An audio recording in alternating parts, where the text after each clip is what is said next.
I've been putting off making this video for a minute now. It's been close to a year since the Dead Space 2 video, and I can't talk about Dead Space without talking about the game that effectively ended the franchise for a time. But in order to talk about Dead Space 3, I would actually have to beat it. Over the years, I have bounced off this game no less than 3 times. The furthest I got was to the planet's surface, about halfway, and that was over 3 years ago. I'm stealing this term, but Dead Space 3 whelms me. Not over, not under, just whelm. I feel like there's a lot of potential that is ultimately squandered. Personally, that feels worse than when a game is just bad. I can poke fun at a bad game, but Dead Space 3 combines some of the greatest concepts in the series with some of the worst. I don't know how long this video may end up being, but I have a feeling this is going to be a long one. So buckle up, this is going to be a ride. As with all things of this nature, I feel like I have to talk about the development before I actually talk about the game. Only this time, I'm going to talk about the development of the entire Dead Space franchise before getting into Dead Space 3. Dead Space had to fight for its existence from the start. It was the result of an in-house campaign at EA Redwood Shores to be given the creative freedom to make their own IPs. Dead Space was given the green light with only about 10 months of development. This was, of course, after 18 months of development to create a proof of concept, so cumulatively, that was 28 months. I'm not going to sit here and try to claim I know how much the first game cost to develop. That information is not out there publicly and only exists in rumors. What we do know is that EA considered the game a failure in December of 2008 after the game had sold 421,000 copies on all platforms. Though 2 months later, the company's CFO would state the game had sold 1 million copies overall. To me, this proved that the game was good, but somewhat of a niche product. Looking at the data, the Great Recession obviously caused a hit in sales at the time. But competition was tough with games like Left 4 Dead, Call of Duty World at War, Far Cry 2, Fable 2, Gears of War 2, Fallout 3, Mirror's Edge, Banjo-Kazooie Nuts and Bolts, Legendary, and Guinness World Records, the video game, all releasing within about a month of Dead Space. Not to mention that FIFA 09 released on the same day. EA essentially forced their new IP to compete with one of the most lucrative franchises in gaming. In my experience, football hooligans will always buy their game regardless of what else is on the market. Dead Space 2 is a very different story. Development of the sequel began almost immediately after the release of Dead Space. It had approximately 27 months of development. This time we know it got a massive budget. You'll often see the number of 120 million thrown around when discussing the topic. Technically, this is true, and it is among the most expensive video games ever developed. But there is an important caveat here in how this money was spent.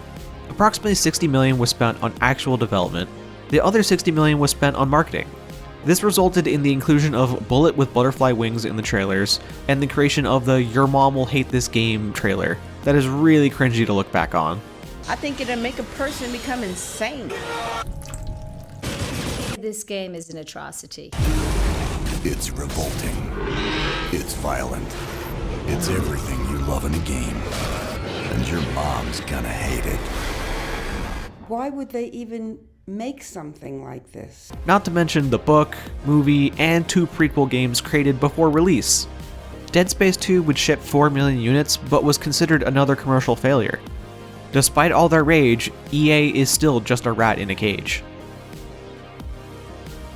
This is all to give you an idea of how EA, and by extension Visceral, approached the third game. The series was burning money. Changes needed to be made somewhere, and it's almost never marketing. The most apparent was the shift in genre. Dead Space 3 abandons all pretense of survival horror in favor of action. At points, I am literally crouching behind waist-high cover shooting dudes. Sure, it's horrifying, but not in the way the game intended. This was done with the express purpose of making the game more appealing to a wider audience. Daddy EA also stuck more than a few fingers in the pie. Among them was the simplification of the in-game crafting system and the introduction of the infamous microtransactions. Most notably for me is the abandonment of the initial story in favor of a more marketable one. The original creative vision of Dead Space 3 was going to be John Carpenter's The Thing, but in space. Tau Volantis would have still been the setting, but the story would have focused on Isaac's deteriorating grip on reality. This would have been exacerbated by a, quote, shadow Isaac who would appear throughout the game. Unfortunately, the original pitch was scrapped for the story we would receive. Multiplayer was another demand from Vader EA that Visceral had to meet.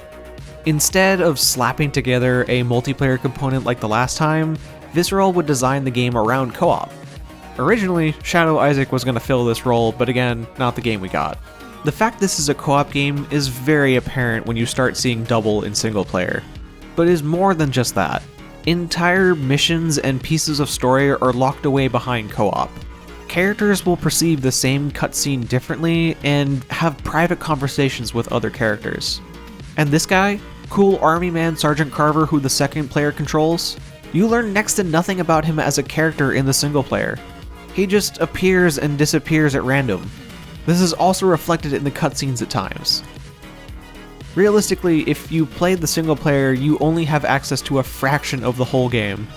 A large fraction, but a fraction nonetheless. The co-op itself is a lot of fun, but almost anything is fun with friends. It's also surprisingly easier than the single player for reasons we'll get into later. Electronic arts, more like electronic farts, am I right? Put that in the video. Dead Space 3 did not have the same luxury of time that the first two games had. Around 25 months was all the development time allotted.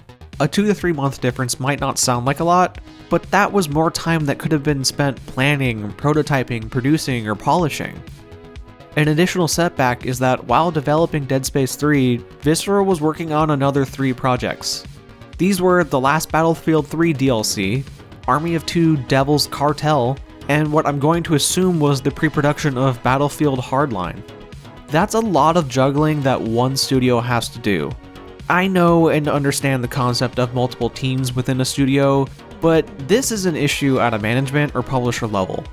Instead of combining or focusing teams on fewer projects to ensure quality, they take the shotgun approach. Pump out as much as quickly as possible.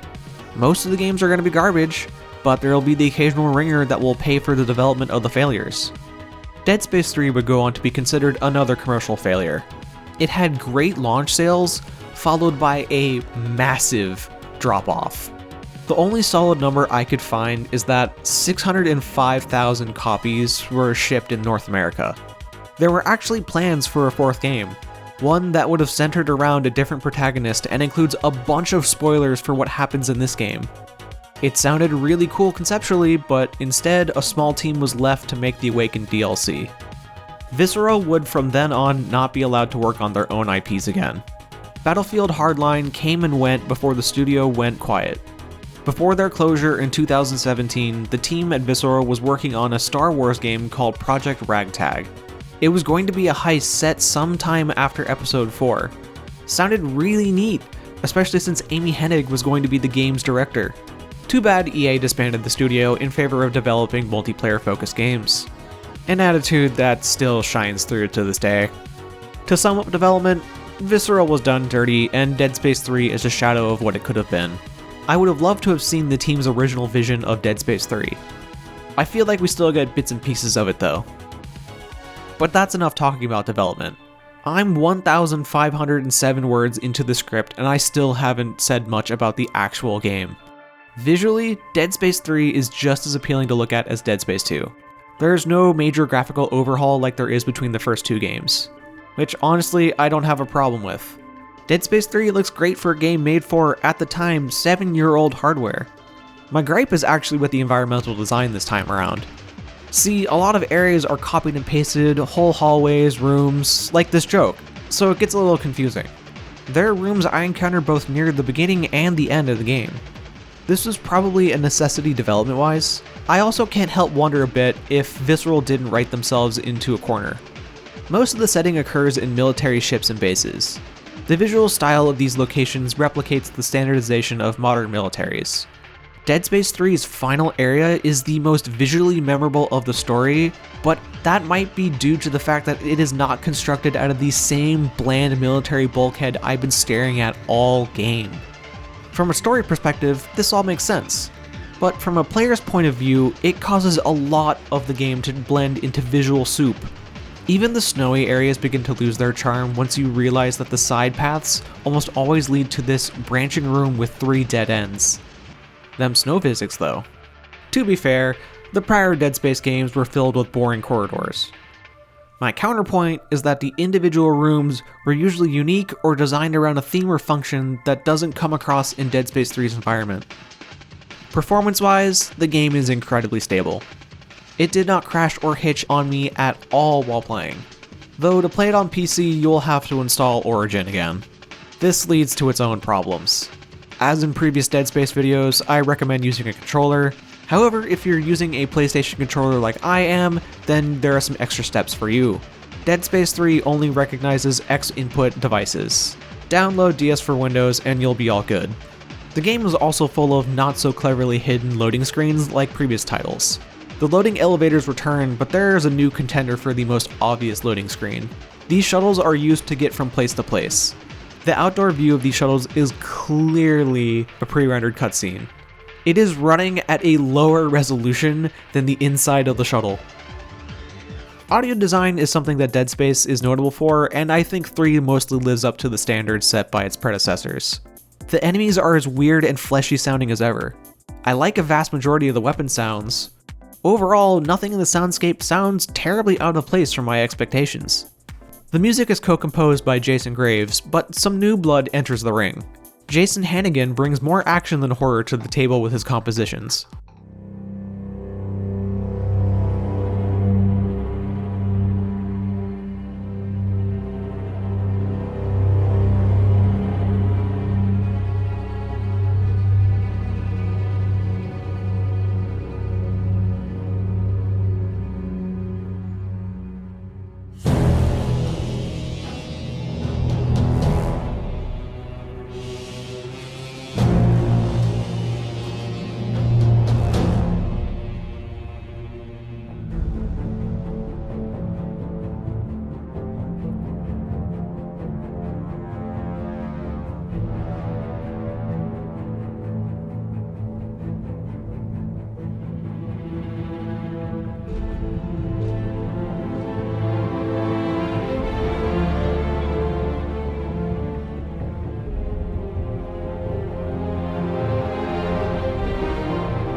Not necessarily a bad thing, just a weird contrast for me personally.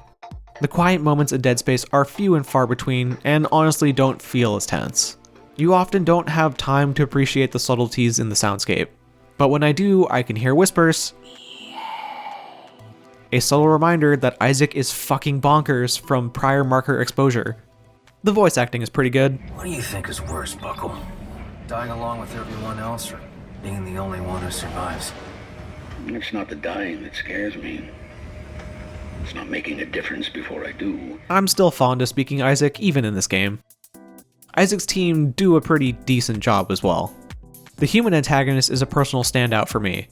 He is just as charismatic as an evil space Jim Jones should sound. Corporations that we once trusted with our money have squandered it. The governments that we once trusted with our future sabotaged it. For their eternal credit, we are dying. Fear not. There is a future. As promised, by the prophet Michael Ortland, the Black Marker has a plan for all of you. I can't help but feel like I've seen him somewhere before. However, the content of conversation usually lands pretty flat. I'll talk more about it when we get to the story. I have one gripe regarding audio. Why the fuck does the plasma cutter sound like this instead of this? You had one job, sound guy. Moving on to gameplay, many of the core mechanics return, but there have been a number of minor changes. The UI is as slick as ever, but there has been the addition of meters for various crafting materials you will find. Dismemberment-based combat returns, but there seems to be a little less emphasis on the removal of limbs. Don't get me wrong, many necromorphs still have dismemberment weak points, but it feels like shooting center of mass causes more damage than in previous games. Could just be me, but I definitely aimed less carefully this go around, and I did not feel punished for it. Stasis and Kinesis are more or less the same. I still wish Stasis would be as ridiculous as it was in the first game. I guess I'll take the faster recharge as compensation. Kinesis has a bit more of a focus in this game with the amount of puzzles and doors that require its use. Though something with the object collisions on these manual doors is busted.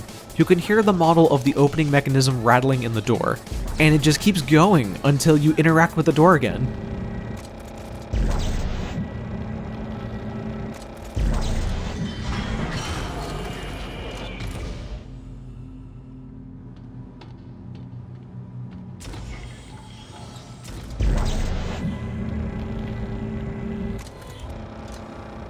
Interesting note here. While playing with a friend, we discovered that in co-op, only certain objects are able to be moved around via kinesis. This is opposed to single player where just about anything is chuckable. The really weird part is that an object's location can be in different positions in the same space. I wasn't able to go through a door because there was a box blocking it on my screen and not my buddy's. I think this goes to show that the netcode might be a little, scuffed? Speaking of scuffed, let's talk about the game's weapons and crafting system. Gone are the unique weapons with their own alt fires and ammunition. Instead, Isaac can use his engineering skills to make whatever weapon he wants. This is complemented with universal ammo. The bench is your new store as it combines weapon crafting, weapon upgrades, and storage. Now, this isn't inherently a bad idea. I just feel like the execution is where things went wrong. For starters, the player is limited to 2 weapons instead of 4 like previous games. Technically, with a customizable upper and lower tool, you have 4 weapons. But then that argument removes the option of a dedicated alternate fire. Now this change wasn't made for funsies. Your options in a fight have been effectively halved by necessity. There are some busted ass weapons you can make in Dead Space 3. Due to the sheer amount of customization options and combinations, Visceral could have never balanced everything. The resulting weapons can make parts of the game laughably easy. I did my playthrough on hard and was still able to breeze through a good portion of the game. These weapons are upgradable like previous entries, but power nodes are gone. You don't even use them to open doors. Upgrades are now done using a modular 4-socket system. There are 4 different upgradable stats: damage, fire rate, reload, and clip size. Each upper and lower tool of a weapon can be upgraded. These upgrades can usually turn a pretty busted weapon into completely broken ones. Not to mention the weapon attachments. They're their own kind of busted. My personal favorite is the one that added a stasis effect to projectiles. Outside of weapon crafting, you'll need the crafting materials for pretty much everything. Ammo? Craft it. Health? Craft it. Suit upgrades? Craft it. You get the idea. The crafting supplies are often found throughout the environment in boxes or in the bodies of dead enemies, which you still have to smash to get the goods. Additionally, you'll hear this occasional wobbling beep. This is a sign to put down your handy-dandy scavenger bot. This little guy will hang out in the area and bring supplies back to the bench. The amount of supplies you get when the bots are placed in the right locations makes you wonder why there's a button to buy resources. And here's the fun part where we talk about the microtransactions. They're surprisingly unnecessary to the game's design. The microtransactions are buried in a menu at the crafting bench. There you spend money on suits, scavenger bot upgrades, and even crafting materials. Those crafting materials even come with a super special weapon part and the potential for another. It's only $1.99. What's the big deal? The deal is that by the end of the game, I am drowning in resources and scavenger bots. You get a total of 3 bots by the end of the game. The bots even find ration seals that you can use as the in-game currency to buy the loot box. As a result, the in-game transactions are mostly pointless outside the skins, which confuses me. Why include it if you knew people would hate it?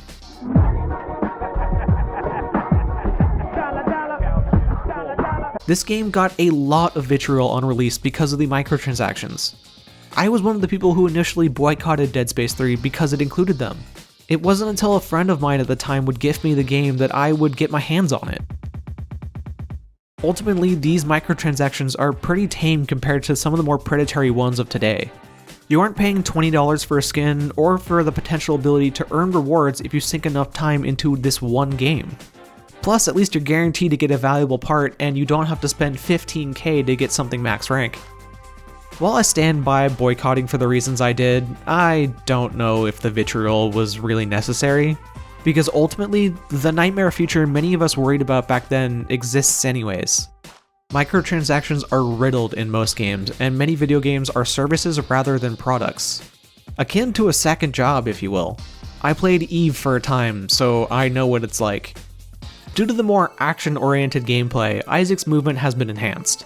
Specifically, you have a roll and a crouch. These were included to help give Isaac an edge against necromorphs and in cover shooting. However, unlike most cover shooters, there's no actual cover system here. Just a cryptic compromise consisting of crouching behind containers capping cultists.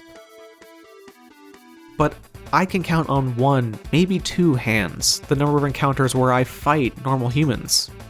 So I understand why they didn't want to develop an entire system that was counterintuitive to most of the game. Many of the classic necromorphs return, but with enough additions and subtractions to the cast to make it unique. For starters is the inclusion of the Ganados, complete with Las Plagas.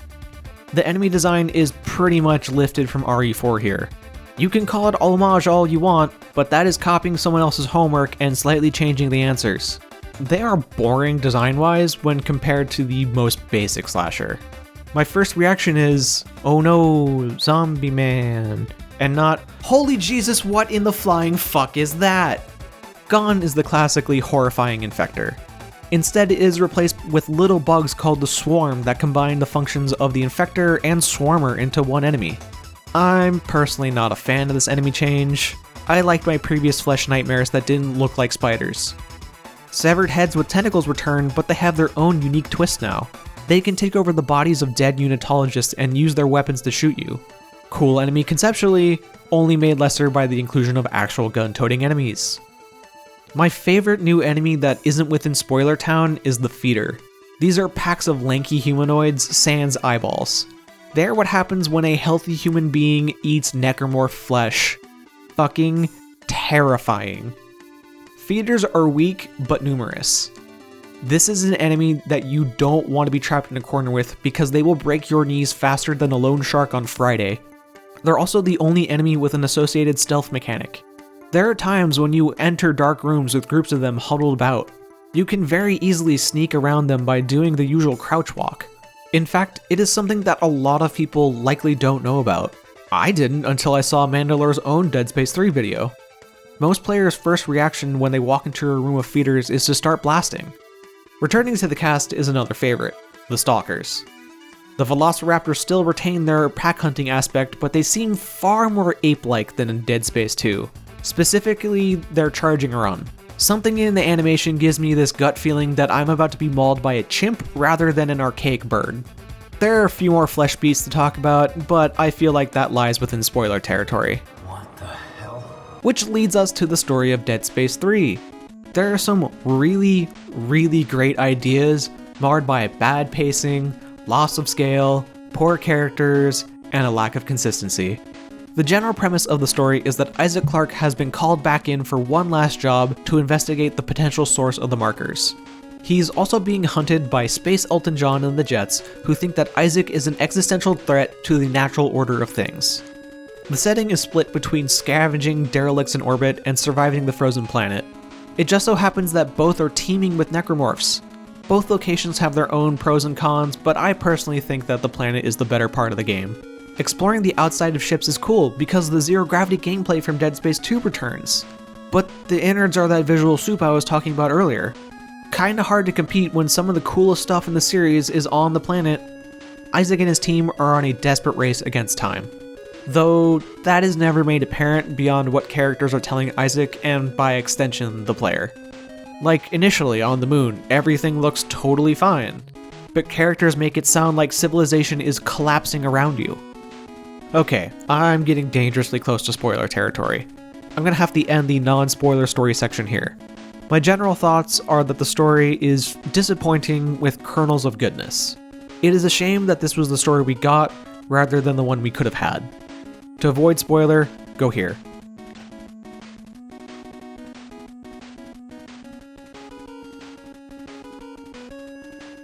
Okay. So the game begins with the sad Isaac on the moon. Well, that really begins with a flashback to an old Necromorphs outbreak, but that doesn't matter right now. Ellie dumped Isaac after he didn't want to go on any more wild marker adventures. He just wants to be left alone and have a semblance of a normal life. What an asshole. Instead, Isaac is kidnapped by EarthGov, particularly a Sergeant John Carver and Captain Robert Norton. Ellie has gone missing and Isaac is convinced to do one last job. Persuasion complete, the Army of Two attempt to evacuate Isaac from his home. This is an effort to protect him from the Unitologists, who have somehow gone even more batshit crazy. Before, they were just giving themselves permanent TKOs or trying to make more markers.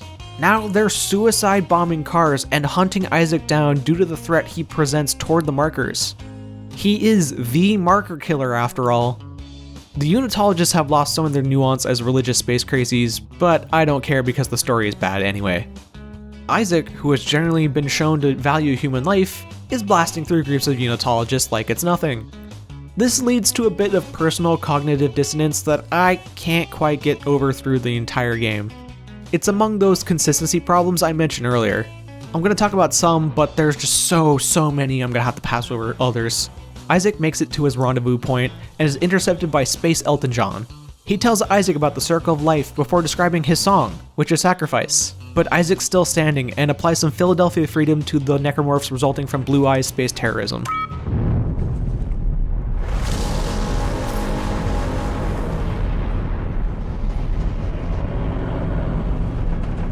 He takes the train out of town and skips onto Norton's ship before paying the fare. He meets the other members of Norton's crew, Guy and Lady, before arriving at Tau Volantis. Just want to point out that Norton is kind of a dick to Isaac for seemingly no reason. There they find the remains of a SCAF fleet. SCAF stands for the Sovereign Colonies Armed Forces. The Sovereign Colonies were the human government before the current EarthGov. Long story. They were the ones who originally okayed all the marker research. And we all know how that ends up. Isaac and crew marvel at the crumbling moon and the decaying fleet until a minefield ruins their day. One action sequence later, and they're floating into the relative safety of a derelict command platform.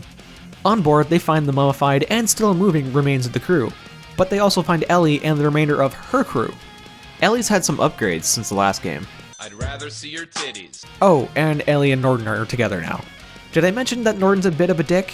Seems like he's a jealous one. The goal from here is to find a way down to the planet or out of the system. Ellie wants to go down, Norton wants out. Isaac is the deciding vote, and he just wants to find some transport. You scavenge through the fleet before making it to the Terra Nova. The Terra Nova is actually home to my favorite side mission. When shit went sideways, the pilot of the Terra Nova knew some shit was going down. He barricaded himself away from the termination order. He taunts you from 300 years ago while you try to survive his traps, complete with kind of terrible future country music. It all ends pretty pointedly with the guy reflecting that even though he survived, was it worth it to be the only one? But not before laying one last trap for whoever find his body. See ya, Space Cowboy. There's also a bunch of regenerators aboard the Terra Nova. This is the first sign of a loss of scale. Each prior game had a single regenerator, making them more threatening. Hell, the Hunter stalks you over multiple levels in the first game. But in Dead Space 3, the player can craft incredibly powerful weapons. The developers compensate by throwing multiple of this type of necromorph at you. A single regenerator is now an annoyance, not a threat. I've called it a loss of scale, but I more commonly refer to this as the Dragon Ball problem. I'm pretty sure I've stolen or paraphrased this idea from Plague of Gripes, but I might be wrong. But it is the idea that Dragon Ball has lost any sense of scale. In order for the story to progress, Goku has to fight stronger and stronger foes, justifying why the antagonist can wipe the floor with the newly powered up protagonist. This eventually culminates in shit like Super Saiyan God, Super Saiyan Blue, Kaioken times 20. It destroys any and all sense of scale that these conflicts should be having. No one's doing anything better, they're just punching harder. Anyway, you find a busted ass shuttle on the Terra Nova that you get around to fixing. Isaac says fuck it, we're going to the frozen wasteland below. Cue another action sequence where Guy and Lady are both killed and Isaac's part of the ship is torn away. The landing is very rough, but somehow literally everyone survives it. Though maybe not in one piece. Isaac wanders through the blizzard, trying not to freeze. He does so by standing near the fiery debris of his ship that are scattered around everywhere and powering generators. This is a really cool mechanic that sadly does not come back after this sequence. You enter a basement to find the horror of the feeders and a snowsuit. Isaac eventually reunites with his team just before they are found by those wacky unitologists.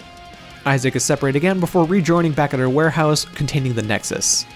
To Isaac's shock and surprise, it is a frozen hive mind. Isaac is of course tasked to get inside the thing to get the knowledge of how to trace the marker signal and create a codex. Oh yeah, I didn't talk about that. The codex is the thing at the beginning of the game that our soldier boy was trying to retrieve for a Dr. Serrano. This was apparently key to stopping the necromorphs. On board the command center, Isaac went into the Admiral's quarters to find that she had scrawled "turn it off" over and over on the walls. This led everyone to assume that this was the marker homeworld and that "turn it off" is in reference to the source of the marker signal. Anyway, Isaac needs to make a probe in order to triangulate the marker signal inside the Nexus.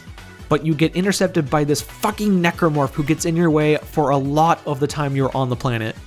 It is essentially this game's version of a regenerator, further heightening that loss of scale. Isaac is lowered into the Nexus by Norton. It has its own terrifying version of an immune system. Probing complete, Isaac is left in an elevator by a pissy Norton. He has been increasingly dickish throughout the whole mission. Something about Norton losing control and Isaac presenting a love rival, blah blah boring shit with no nuance. Isaac masterfully escapes the elevator and is beaten down by unitologists outside. The bitch is back and thanks Norton for his support in tracking down Isaac. Yeah, Norton betrayed the whole mission. He wanted to make sure that Ellie would be safe. Basically, being a controlling dickhole and not letting a grown woman make her own decisions. Too bad that Elton John has declared that their lives are but a candle in the wind, and that they must be sacrificed in order to further humanity's evolution. The crew manages to free themselves of Elton's clutches.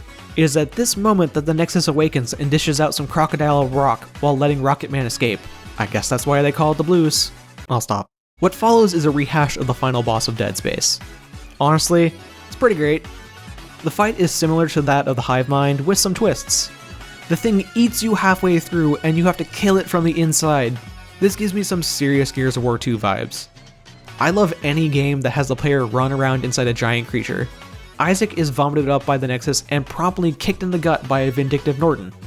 He's extra pissy now and blames Isaac for all his problems. So Isaac deals with him and worries about how he's going to tell Ellie, which he does like 5 minutes later.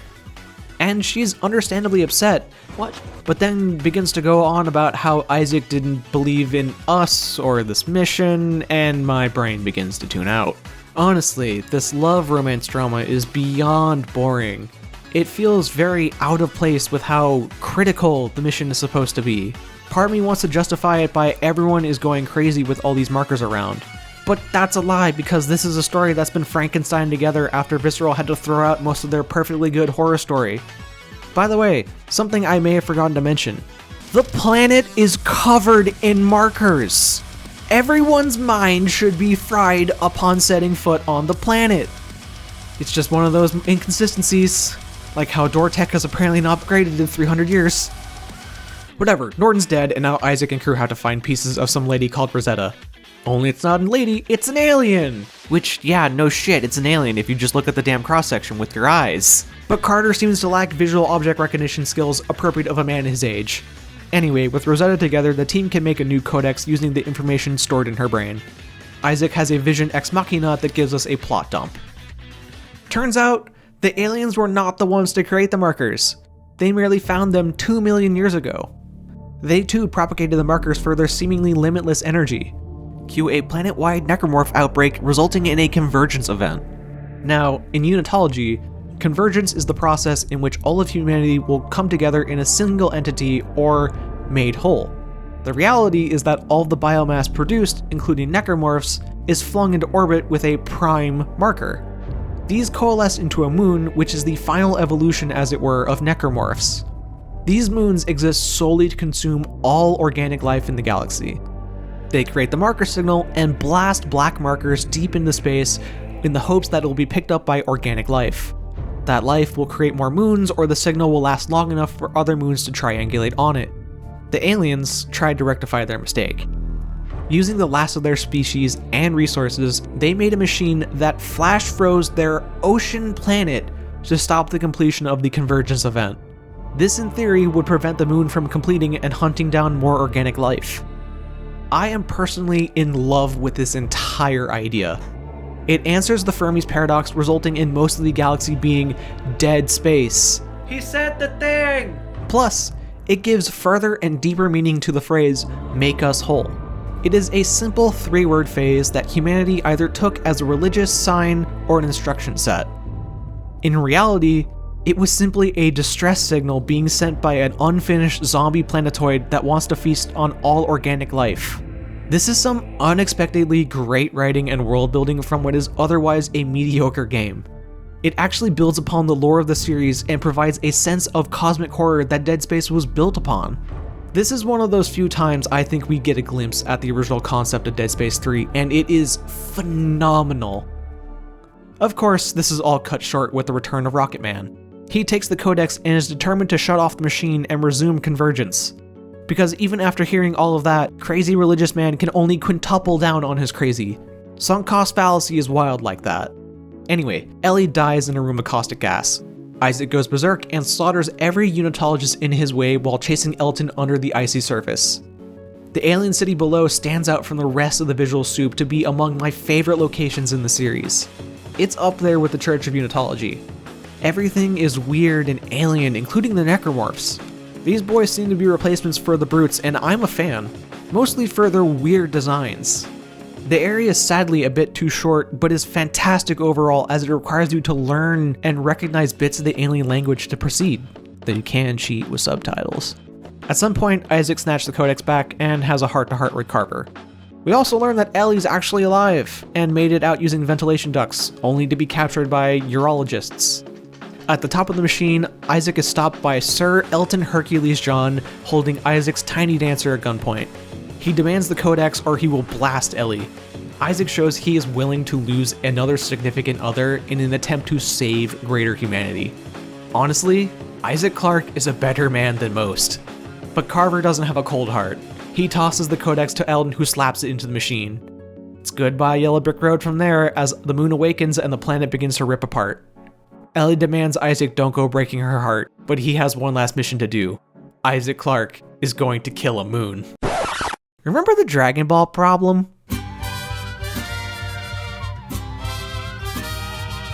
We already fought the largest monster from the first game halfway through this one.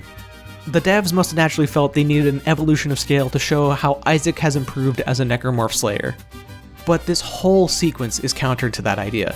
To reinforce the scale that we are fighting a moon, we should have been using machinery or a ship in orbit to take down the moon. But instead, Isaac literally flies into the moon and throws markers at the necromorph inside. It's just disappointing. There was a different way this could have been done, but this was probably the easiest to implement. Isaac kills the moon and falls down to the planet below. The game ends with Ellie viewing Isaac's success as the moon crashes into the planet. God, that is so cool. She makes a few desperate radio calls for Isaac, but it seems like our hero is really dead this time. Ellie gives up, leaving Tau Volantis for Earth. A few seconds later, there's a sting where it's shown, well, really heard, that Isaac is still alive. In comes the Awaken DLC. It takes place directly after the events of the game. Awaken's fairly short, only about an hour and a half long at most. But honestly, I had way more fun with this DLC than I did with the base game. Likely this is due to return to Isaac's deteriorated mental state and the game playing with your perceptions of reality. It's heavier handed than ever, but it's very enjoyable, especially compared to what I just slogged through. It also brings back zombie children, so the Child Slayer 9000 can earn its keep once more. The DLC features unitologists gone somehow extra crazy. These fuckers are chopping off their hands to attach blade-like appendages. I assume this is to mimic the necromorphs. These fuckers are way more terrifying than the Ganados you fight far too often. Having the Brethren Moons feature more was a great call, but I think they shouldn't have had a voice. Having them remain silent would have made them feel far more esoteric and otherworldly than they do. Long story short is that Isaac and Carter somehow survive crashing into a planet from orbit. They set out on one last adventure to try to get back to Earth before losing their goddamn minds. The end boss from Dead Space 2 is rehashed here. This one sucks a little less. Still not great. The boys make it back to Earth only to find that the moons have beaten them home. It then ends with a delightful cliffhanger. This was the last piece of Dead Space content released, and it's a cliffhanger. I still want to scream. Honestly, I figured Awakened was going to be the last content released, period. So at this point, I'll take whatever these fuckers are willing to dangle in front of me. But the remake isn't out during the production of this video, so it could suck for all I know. God, I hope it doesn't. God, I really, really hope it's okay. Dead Space 4 was supposedly going into pre-production around the time Dead Space 3 was released. It was going to be an orbital adventure starring Ellie this time around. Sounded really cool. Ellie would scavenge derelict ships in orbit of a dying Earth being feasted upon by the Brethren Moons. We can't have nice things, and the story of Visceral is a sad one I've already told. At the end of it all, my thoughts on Dead Space 3 are conflicted. I don't hate this game like I thought I did, but I am incredibly disappointed with it. I certainly don't foresee myself replaying 3 like I did with the first 2. The peaks and valleys of the series are combined into a game that ultimately feels mediocre. The gameplay is okay, and the character writing is average at best. It's almost like an official knockoff, which can feel like a gut punch when the previous 2 games were loved and lauded by fans and critics. But that doesn't make it necessarily a bad game. I don't rate games on a numerical scale, but if a gun were to my head on this one, I'd give it a 7 out of 10. The core gameplay is mostly the same from the previous game, and Dead Space 2 received near universal acclaim due to it. I simply don't personally enjoy large portions of Dead Space 3. Ultimately, that's just my opinion, and that doesn't mean the game doesn't have value. And as much as I might hate to say it, 3 might be the best Dead Space for people to start with. Mostly because you can play it with a friend and it's really not that scary. I know people who can't play the first game because it's too scary for them, but the first Dead Space has too many jump scares to be actually scary for me.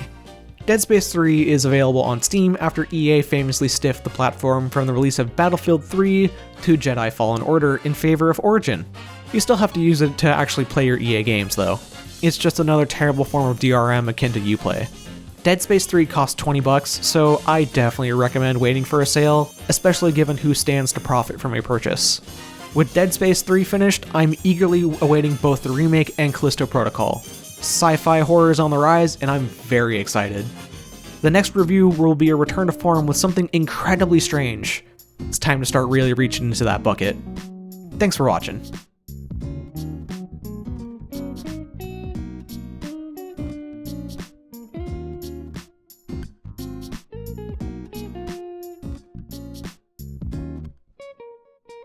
You